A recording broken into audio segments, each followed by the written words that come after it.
So,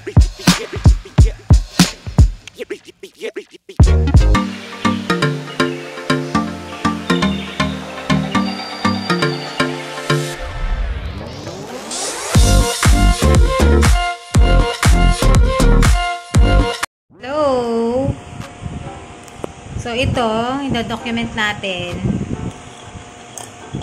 na pwede palang maging vitamins and minerals ang pinagbalatan ng itlog.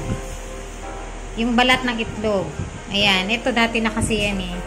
Marami kasi yan, parang nasa 10 pieces, sinipon ko lang. So, ganyan. So, ayan. Sa pagda-diet maganda din ito kasi low carb ang itlog. Ayan. Mabalatan. Ganda to. Ayan. Ganyan. Magbalatan. One hand kasi yan. Tapos, nidurugin mo. Nidurugin mo ng kamay. Para sa magiging fertilizer. Papansin mo na lang yung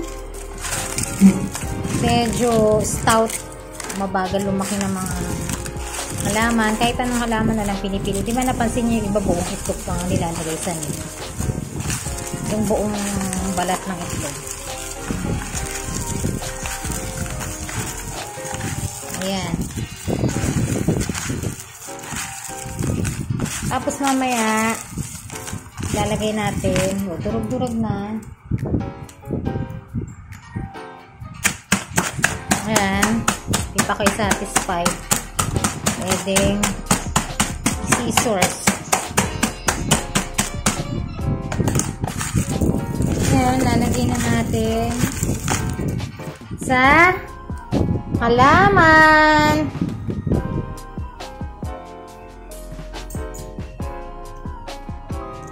Dito ko gustong ilagay. Eh, meron na oh. Ayan. Alam mo nang itlog yun. May nang itlog.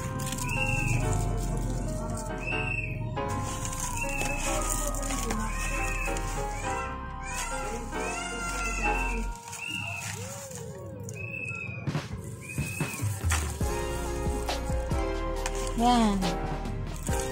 Lagay mo lang dyan. Ito pa.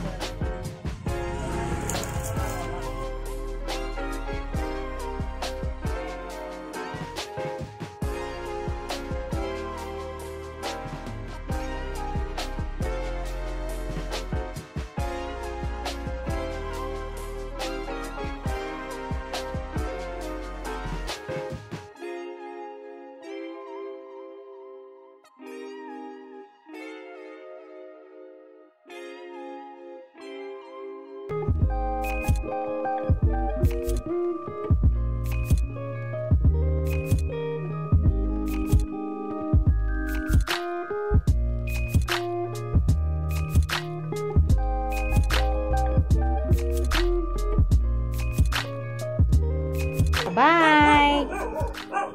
See you sa next vlog ng mga practical tips in life.